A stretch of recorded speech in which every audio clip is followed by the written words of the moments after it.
وہ جوان جس کی جوانی اتنی بڑی ہے کہ 1000 آدمی مقابلے میں کھڑا نہیں ہوتا، اس جوان کے کمرے میں رات کی تنہائی میں بنا سوار کے بی بی کو بھیجا۔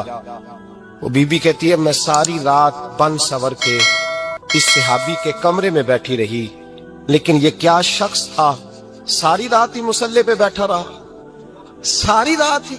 کچھ دیر تھک جاتا تو یہ کریم رسول پہ درود پڑھنا شروع کر دیتا۔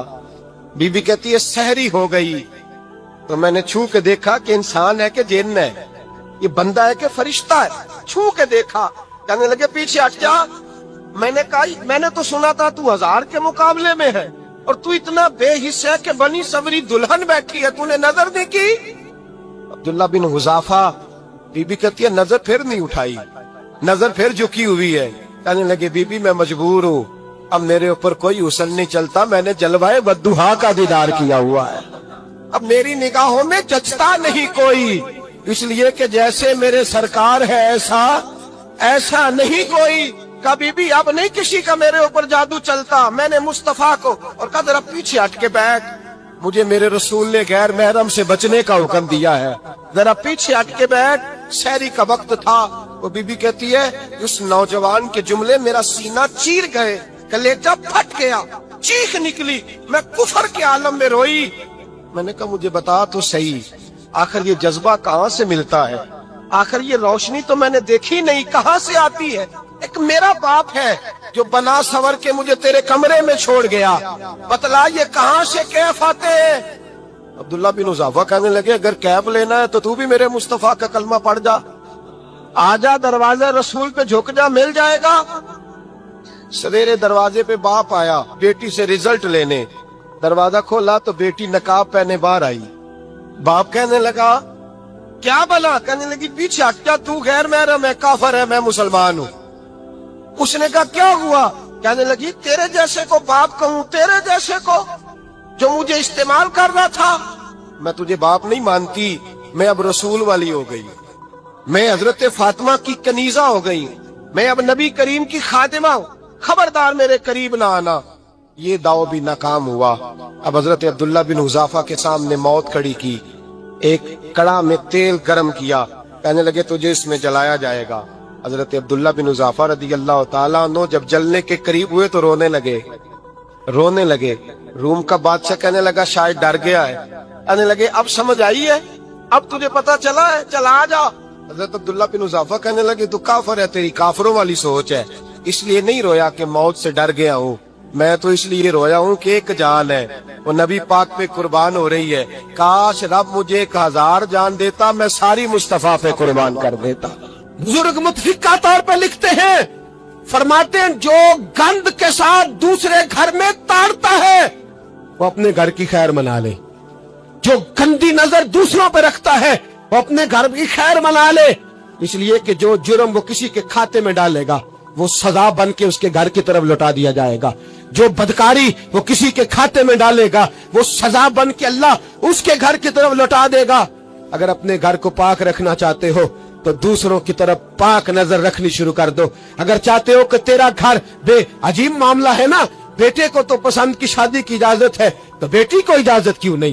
اگر تیرا بیٹا پسند کی شادی کرے گا تو یاد رکھنا پھر جب کسی کی بیٹی یہ لفظ بولتی ہے پھر عزتوں کے جنازے نکلتے ہیں، پھر اوریانی فحاشی کا جو ہے وہ کلک لگتا ہے ماتھے پر، پھر یاد رکھنا چاروں جانب سے رسوائیاں تیرا نصیبہ ہوتی ہے۔ اگر تو بیٹی کو روکنا چاہتا ہے تو بیٹے کا ہاتھ پکڑ، اگر تو بیٹی کو صاف رکھنا چاہتا ہے تو بیٹے کو شرم و حیا کی چادر اڑا، اگر تو بیٹیوں کے کردار کی حفاظت کرنا چاہتا ہے تو پہلے بیٹے کو پابند شریعت بنا۔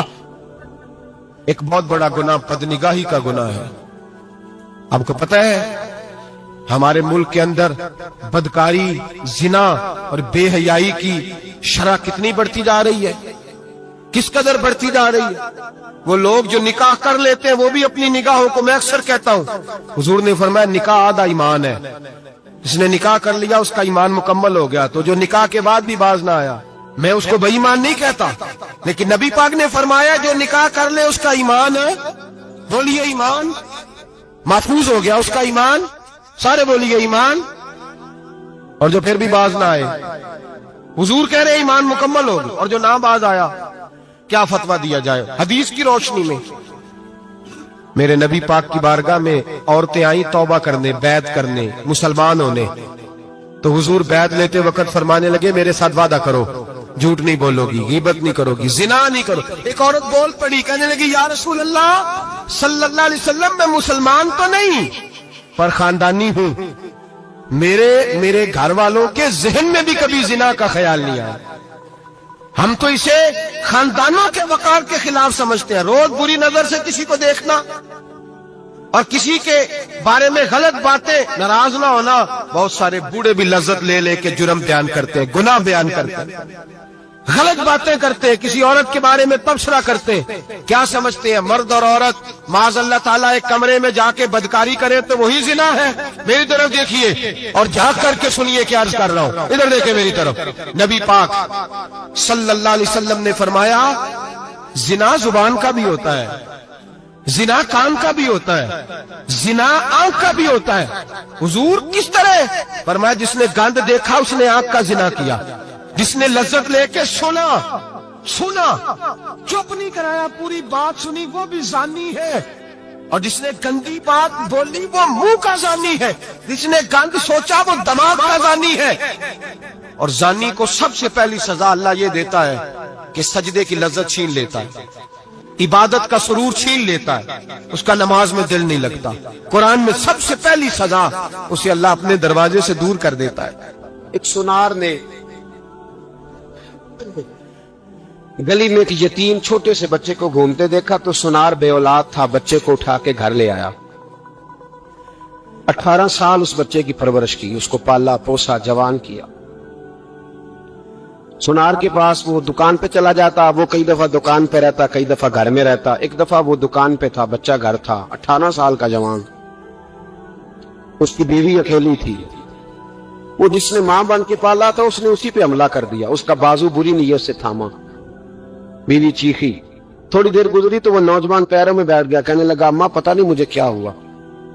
شام کو سنار آیا، بیوی چیخنے لگی، چلانے لگی، کہنے لگی آج عجیب بات ہوئی، جس کو میں نے جگر کا خون دے دے کے پالا اسی نے گندی نظر ڈالی۔ سنار محو حیرت ہے، بیوی کا خیال تھا کہ لاٹھ اٹھائے گا، ڈنڈا اٹھائے گا، نوجوان کو مارے گا، لیکن وہ رونے لگ گیا۔ اس نے کہا اس نے میرا بازو تھاما ہے، جانے کیا کیا ہے۔ پریشان ہونے لگ گیا، سجدے میں گر گیا، کہا تو بتاتا کیوں نہیں؟ تو وہ سنار کہنے لگا اس کی غلطی نہیں، 18 سال کے بعد آج مجھ پر بھی شیطان سوار ہوا تھا۔ ایک عورت آئی تھی، وہ اپنے بازوؤں میں چوڑیاں پہننا چاہتی تھی تو میں نے بھی گندی نظر سے ہاتھ ڈالا تھا، رب کریم نے مجھے فوراً اس کی سزا دی۔ جن کے گھروں میں بیٹیاں ہوتی ہیں ان کی نظریں گندی نہیں ہوتی، جو بیٹیوں کے باپ ہوتے ہیں، جو بہنوں کے بھائی ہوتے ہیں، ان کی نظریں گندی۔ اور اگر تو ٹیلی فون کرتا ہے، تو کسی عورت کے ساتھ تعلق رکھتا ہے تو یہ بات لکھ لے، امام فخر الدین رازی 1، علامہ اسماعیل حقی 2، ملا جلال الدین رومی 3، امام خازن 4، امام جلال الدین سیوطی 5 حدیث کے استاد اور محدث لکھتے ہیں کہ اگر تو کسی پر گندی نظر ڈالے گا تو تیرا گھر بچ سکتا، یاد رکھ نہیں بچے گا، اس لیے کہ تیری نظر کسی کی بیٹی کو بیٹی سمجھ تاکہ تیری بچی کا پردہ قائم رہے، کسی کی بہن کو۔ یہ کیا بات ہوئی کہ تو جتنا مرضی گند معاشرے میں پھیلاتا رہے تیرا گھر بچا رہے؟ یہ کیسے ہو سکتا ہے؟ فَإِنَّ لَهُ مَعِيشَةً ضَنْكَ، اللہ فرماتے ہیں زندگی تنگ ہو جائے گی تیرے لیے مشکل، تو ڈھونڈتا پھرے گا کہ میں مرنے کو جگہ تلاش کروں۔ سچی توبہ کرے، کھری توبہ کرے۔ یہ گناہ انسان کو مجبور کر دیتے ہیں۔ حضرت عبداللہ بن مبارک رحمت اللہ تعالی علیہ، ان کے سینکڑوں شاگرد تھے، ایک شاگرد کے انتقال کا وقت آیا تو گھر گئے ملنے۔ آپ کہتے ہیں میں نے زور لگا لیا پر اس کی زبان پر کلمہ جاری نہیں ہوا۔ میں اسے کہتا کلمہ پڑھ پر اس کی زبان پر جاری۔ اللہ اکبر، بہت بڑی نعمت ہے۔ دعا فرمائیں اللہ ایمان کی موت عطا فرمائے، ایمان کی موت دے اللہ کریم، ایمان کی موت دے۔ ایسے بھی لوگ دیکھے ہیں، مسجد نبوی ہے، رسول اللہ کا شہر ہے، سر سجدے میں ہے، روح پرواز کر گئی، روح پرواز۔ کتنا نصیبوں والا ہے، کتنا نصیبوں والا ہے کہ مسجد نبی میں سر سجدے میں رکھا ہے۔ اور اللہ تبارک و تعالیٰ نے محبوب کے قدموں میں موت عطا فرمائی۔ تو حضرت عبداللہ بن مبارک کہتے ہیں میں نے اس کو کہا کلمہ پڑھ، تو اس کی زبان پہ جاری نہیں ہوتا۔ میں بار بار کہتا تو وہ منت کرتا، کہتا حضور میں کوشش کرتا ہوں جاری نہیں ہوتا۔ فرماتے میں پریشان ہو کے اٹھا، ابھی میں دروازے پہ پہنچا تھا، اس نے چیخ ماری اور روح پرواز کر دی۔ بچے رونے لگے، بیوی رونے لگی، تو میں نے اس کی بیوی سے کہا کہ یہ جرم کیا کرتا تھا، اتنا بڑا پاپی پہ کلمہ جاری نہیں ہوا۔ اس کی زوجہ کہنے لگی حضرت جی 2 گناہ تھے اس کے، ایک تو یہ شراب کا عادی تھا، روکتی تھی باز نہیں آتا تھا، اور دوسری بات یہ کہ یہ اپنی اماں کا نافرمان تھا، وہ 2 گلیاں چھوڑ کے رہتی ہے، یہ کبھی ملنے نہیں گیا تھا، اس بوڑھی کا کلیجہ اس کی طرف سے بڑی تکلیف میں تھا۔ تو حضرت عبداللہ بن مبارک کہنے لگے جا تو بھی دعا کر، اور اس کی ماں کو بھی کہہ دعا کرے کہ یہاں تو یہ کلمہ نہیں اسے نصیب ہوا، اللہ کرے اللہ آخرت کی منزلیں اس کی بہتر فرما دے۔ حضور نے فرمایا جب کوئی بندہ کہتا ہے نا اللہ میں بھول گیا تھا، اور پھر وہ توبہ کرتا ہے تو رب اس کی توبہ کو فوراً ہی قبول فرما لیتا ہے۔ حضرت انس بن مالک کہتے ہیں وہ خاتون آئی، کوئی پکڑ کے نہیں لایا، کسی 14 دنوں کے ریمانڈ پہ نہیں اسے منوایا گیا، اسے وہ خود بخود آئی، اور کریم محبوب علیہ السلام کے سامنے جب وہ کھڑی ہوئی تو اتنے درد سے میں نے کم لوگ روتے دیکھے ہیں جس درد سے وہ روئی۔ عرض کرنے لگی حضور میں غلطی کر بیٹھی ہوں، مجھ سے زنا ہو گیا، مجھے پاک کر دے۔ تو محبوب کریم علیہ السلام نے فرمایا تو کیسے ثابت کرے گی تو نے گناہ کیا؟ یعنی مجرم کو ثابت کرنا پڑ رہا ہے کہ میں گناہ گار۔